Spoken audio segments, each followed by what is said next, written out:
Hello, citizens of YouTube land. Hey. It's your president and your VP back once again, finally, after all this time, with the return of I Love This Movie. This time, it's the 2006 stoner comedy Grandma's Boy. Parents, I suggest that you don't let your kids watch this because this is an R-rated movie.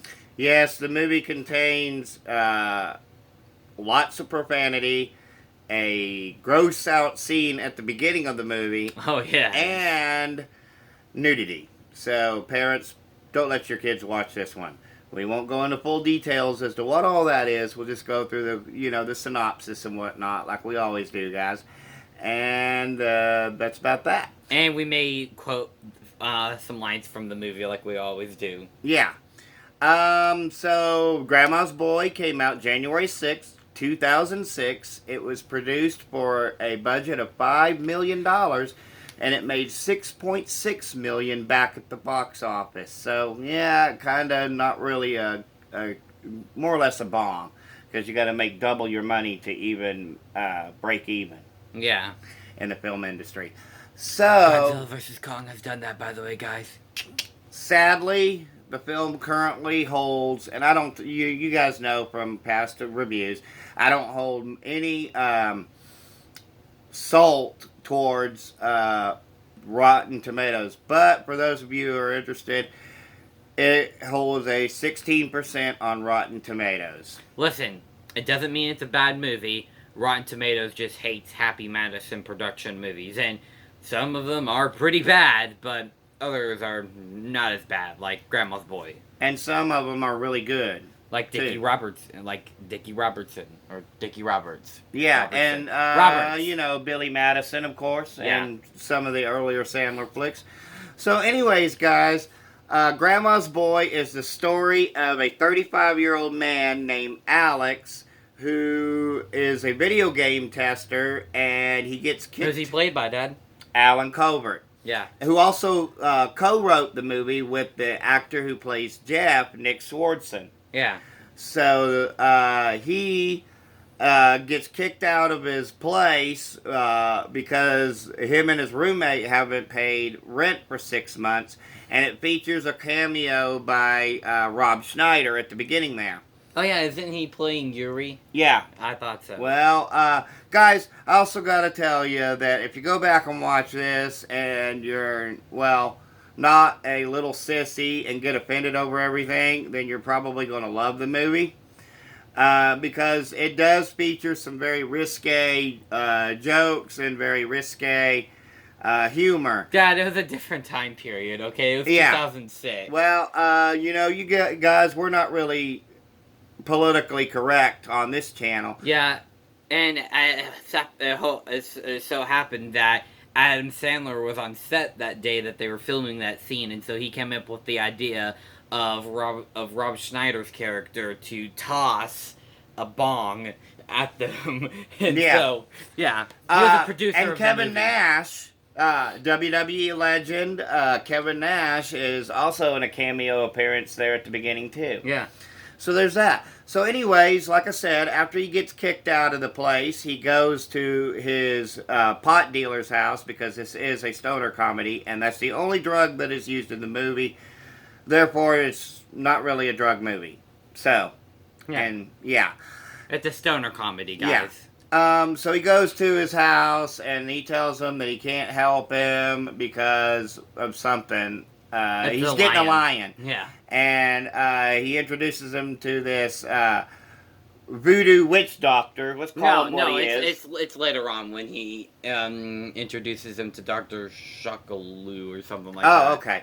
But he grabs what he wants, the kind of pot from him, and then he decides to go visit his friend, and he lets him stay the night, Jeff does. Don't forget about the wedding. Yeah, there's the wedding scene too, where it kind of shows that Alex is a bit immature because he's hanging out with like little kids, teaching them how to get past a level on some kind of video game. It's Eternal Death Slayer too. Is it really? Yeah. I Yeah. didn't catch that part. Yeah, he's like, so you can't get past the demon on EDS2 at level 6. Here, let me show you. You get on top of the rock, okay, and then you Do a downward slash. you do a downward thrust with the Sword of Doom onto the demon. His head starts spinning, and so you hit him with a few arrows, and boom, level 6 is done. Yeah. But so he gets to Jeff's house, and then that's where the unfortunate gross out scene comes into comes so into stupid. it. It is. Okay, It is. it's stupid, but in a good way. Yeah, and it's really the only scene where that happens. But unfortunately, he can't stay with Jeff no more, so he goes to the place where he works, which is called Brainasium, and then that's where he meets Samantha, who is played by Linda Cardellini. She's on Freaks and Geeks, Yeah. by the way, and I remember because I was watching it with Dad one time, and the actor who played it, Alex, had made a cameo in that show. I'm like, look, it's Alex. Yeah, so there was some connection and some history there. Oh yeah, and she's also on Boy Meets World, if you remember that. Yeah, and also the live-action Scooby-Doo movies. Yeah, So- you'd remember her as Velma. She is hired to help them develop, finish the final stages on Eternal Death Slayer 3. And then we also meet JP. JP. And JP, despite being a freak, is actually probably the best part of the movie, because I had heard that the actor that plays him had said, he was like, these lines are kind of great, but what if I do them in a robot voice? And he does that throughout the whole movie, and so you kind of get where JP has sort of a split personality. It's his regular voice and then the robot voice.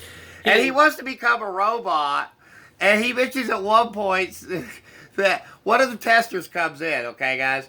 And he tells them that the elves and the dwarves will look too similar and they should change the color palette.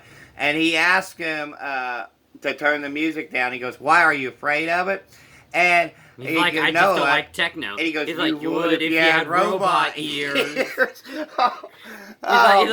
He's like, I'm thinking about getting an operation of getting metal legs. It's risky, but it would be very cool. Yeah, and this is a kid, JP is not really a kid.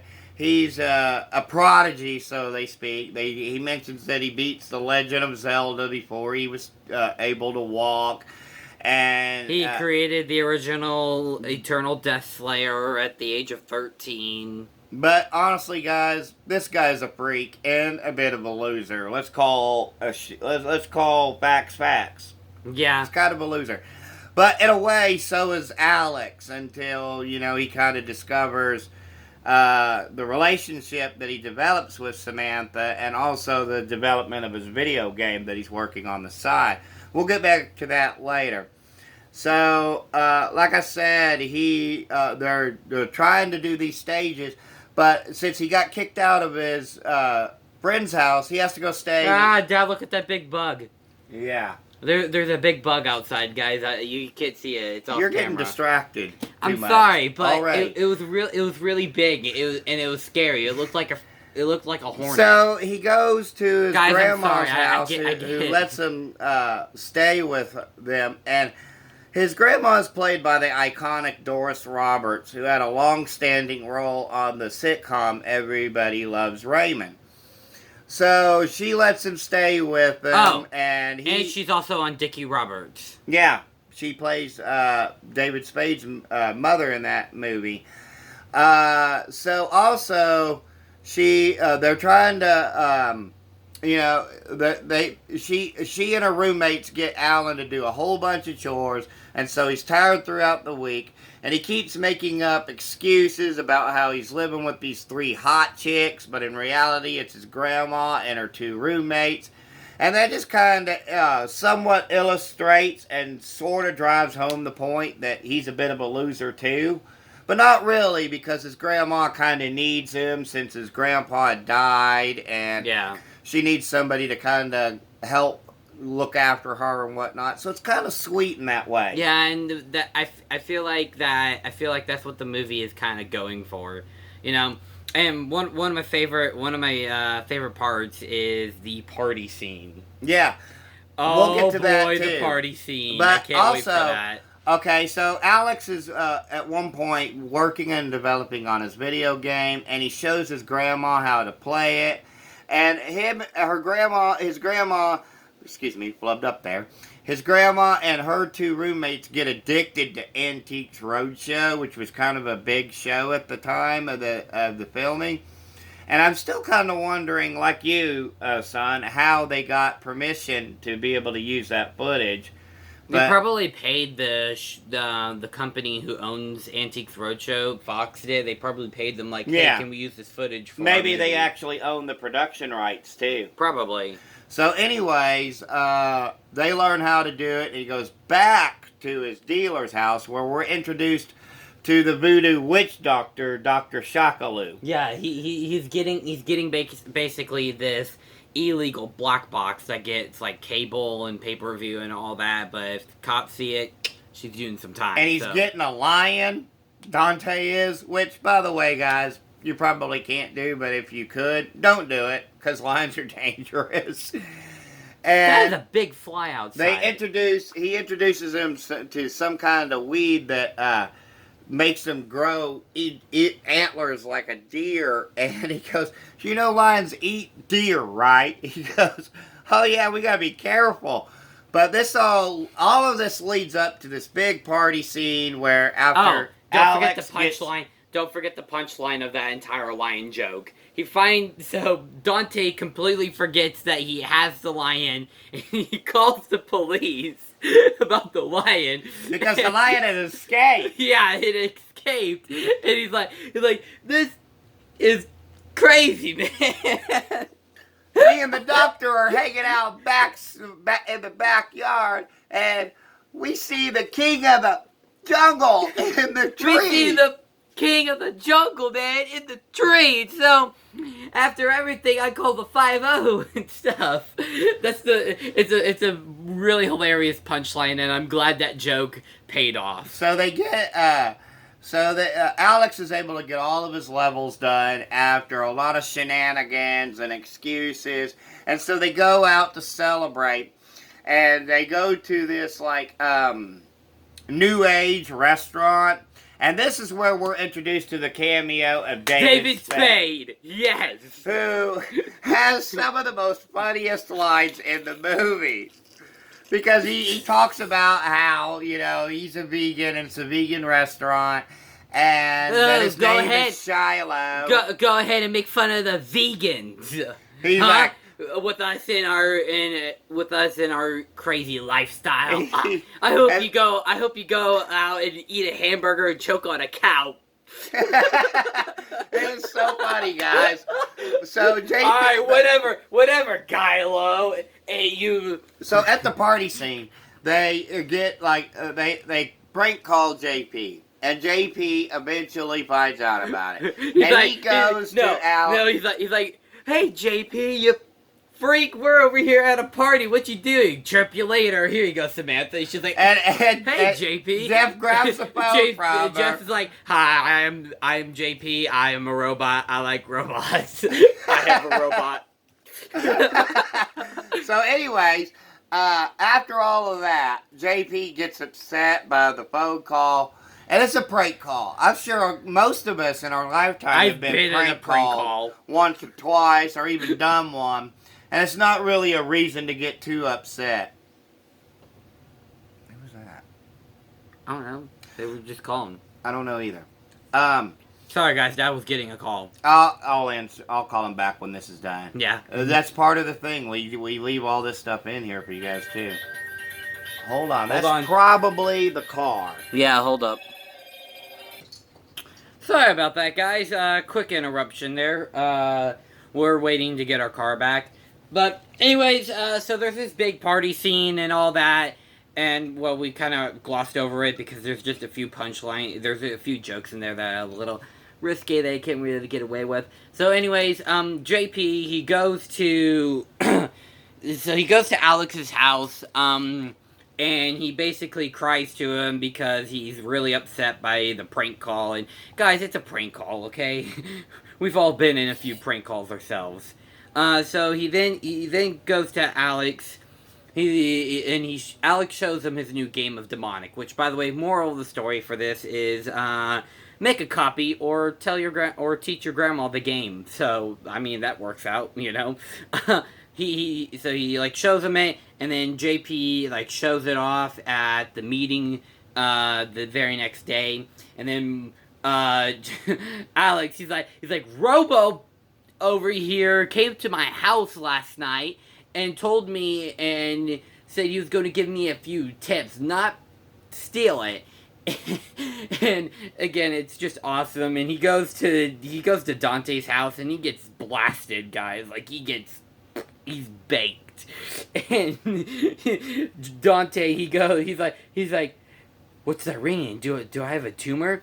And then he answers the phone, and then Jeff, he's like, is Alex there? And he's like, it's for you, Alex. I think it's the devil.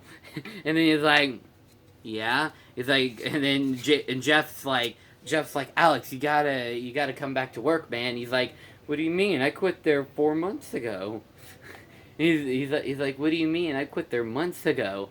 And he's like, man, you're toasted. Listen, JP revealed himself to be an actual robot, okay? And he kidnapped your grandmother, and he's going to eat her soul out of her head. He's like, my grandmother's in trouble? And so then they basically go to the area where JP and Alex's grandmother, they have a challenge, and then Lily, aka his grandmother, Alex's grandmother, she basically pulls off this super advanced move that not even JP knows about, and she's like, and remember, this is my grandson's game. And so then, like, 6 months later, Demonic gets released, and it's happily ever after. Sorry that President here he's outside dealing with some business calls. So the movie ends basically like that. Also, it ends with a rap of the whole that basically summarized the whole movie. My final rating for this movie is a 5 out of 5. I love it. It's awesome. I think Dad even said his final rating was also a 5 out of 5. So again, that makes a total combined rating. And as always, because we do this, if you think that this movie is the worst movie of all time, well, you're wrong. And hey, it doesn't matter because we're just two idiots with the cell phone camera. Our opinions do not matter, except they actually do, because we have a YouTube show, except they actually don't. So, that being said, thank you, and peace and love from Denny and Son.